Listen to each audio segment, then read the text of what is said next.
Bonjour et bienvenue dans cette nouvelle vidéo où on va voir ensemble pourquoi est-ce qu'on a besoin de manger quand on rentre du travail. Bon, là je généralise, hein, tout le monde n'a pas ce besoin de manger, mais c'est la problématique qu'on va choisir pour aujourd'hui.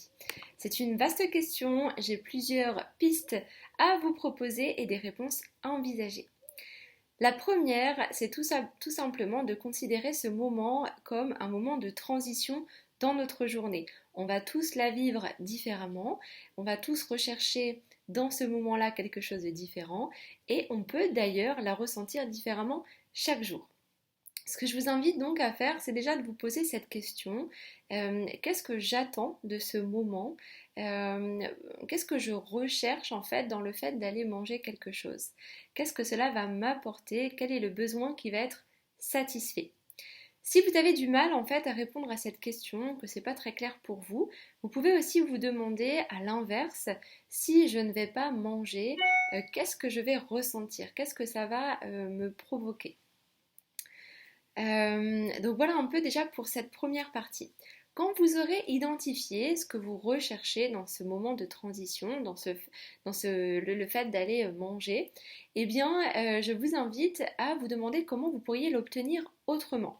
Par exemple, si c'est un besoin de décompresser, vous pourriez vous demander comment est-ce que je pourrais décompresser autrement qu'en allant manger. Peut-être est-ce que je peux commencer par faire un tour dans le jardin, je peux peut-être prendre le temps d'arroser les fleurs, où je vais prendre 15 minutes pour me poser et bouquiner un petit peu, ou alors prendre le temps d'aller me changer, mettre une tenue plus décontractée et en profiter pour écouter une playlist de musique que j'aime beaucoup.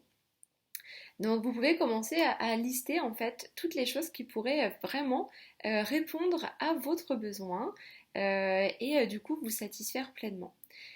Le troisième point, c'est de commencer à anticiper ce changement-là. Plus vous allez en fait anticiper et vous décharger en fait des tâches.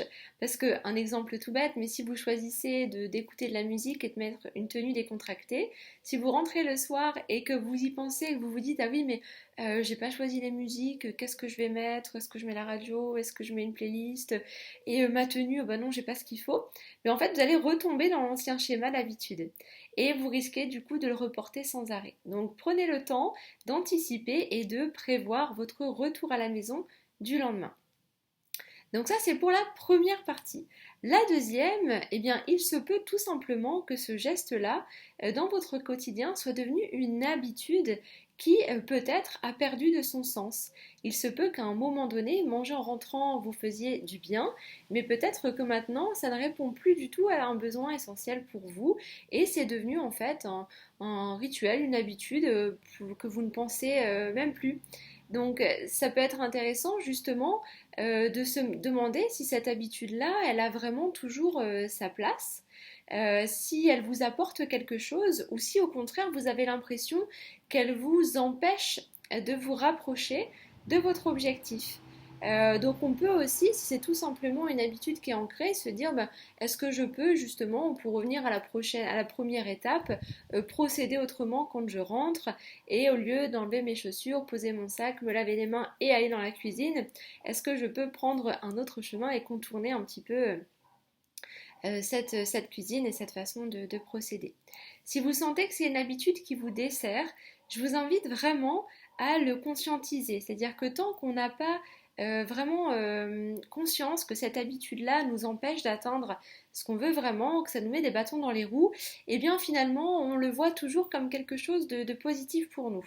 Donc prenez le temps tout simplement de faire le point et de vous demander quels sont ces inconvénients en fait. Quel est l'inconvénient d'aller manger quelque chose en rentrant le soir? Quand vous aurez listé tous ces inconvénients, je vous invite aussi à noter justement l'avantage que vous aurez à ne pas aller manger. Et ensuite, de pouvoir retrouver dans ce cas-là une habitude qui aura du sens pour vous. Donc on prend le temps de vérifier si cette habitude nous fait toujours du bien, si elle a toujours du sens pour nous. Si ce n'est pas le cas, on vérifie en quoi le fait de ne pas manger peut nous aider à nous rapprocher de notre objectif Et pour pouvoir remplacer cette ancienne habitude, on va en trouver une autre qui va avoir plus de sens pour nous.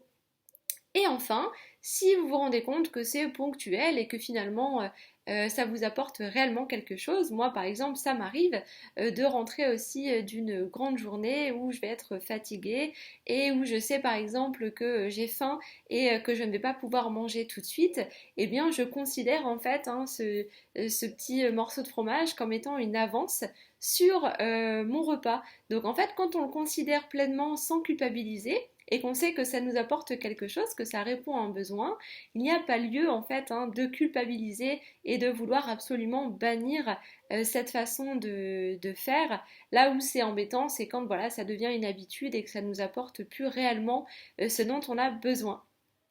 Donc voilà un petit peu pour cette vidéo-là, j'espère qu'elle vous aura aidé à y voir plus clair. N'hésitez pas à me mettre quelques commentaires, j'aime beaucoup vous lire. Et si vous pensez que cette vidéo-là peut être utile à d'autres, eh bien n'hésitez pas à la partager. Je vous souhaite une belle journée et je vous dis à bientôt.